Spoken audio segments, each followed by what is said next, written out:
And today we're making swords for the Ren Fair. I set a goal for myself to make 30 of each size sword that I make, so we're making 90 swords today. I've already cut all of the wood pieces to length, now I just have to shape all of them.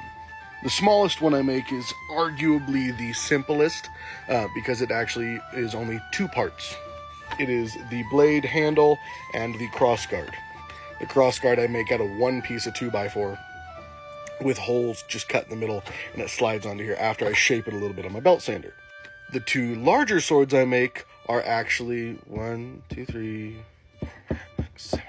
7 pieces, because that handle I make a little bit bigger and more like actually handle shaped, because this is a little kid sword. The next two arguably can be used for children or adults.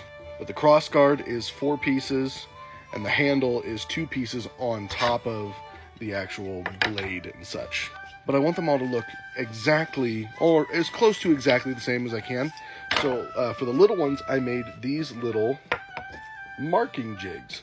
And it helps me mark out where the handle is. So I mark it on one side, then I flip it and mark it on the other. Then I can take it to my belt sander and I can shape that down. And I did it like this, one on each side, so that I can go grind, flip, grind. And it's super easy, super fast. Same motion. It just kind of becomes to that like repetitive to the point where you can just do it without even thinking about it. It's awesome. So I got 30 of these little guys, 30 of my medium swords, and 30 of my long swords to do. My goal is to get them all shaped today, which realistically should not be that hard.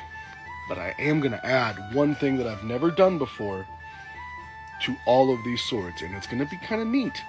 I just got to figure out exact measurements, because if I do it wrong, it's going to look really bad, and I don't want that to happen. So we're going to figure that out, and it's going to add a lot of depth to these, which is going to be really cool. Also, I'm making a YouTube video of this process, so if you actually want to see exactly how I do it, that'll be up probably by the end of the week as I finish everything else. So I'm going to go into my shop, put in my headphones, put on my hood, and just go nuts. I'm going to come out in about 3 hours, and I'm going to be covered in white sawdust. I'll look like a ghost. It's going to be great.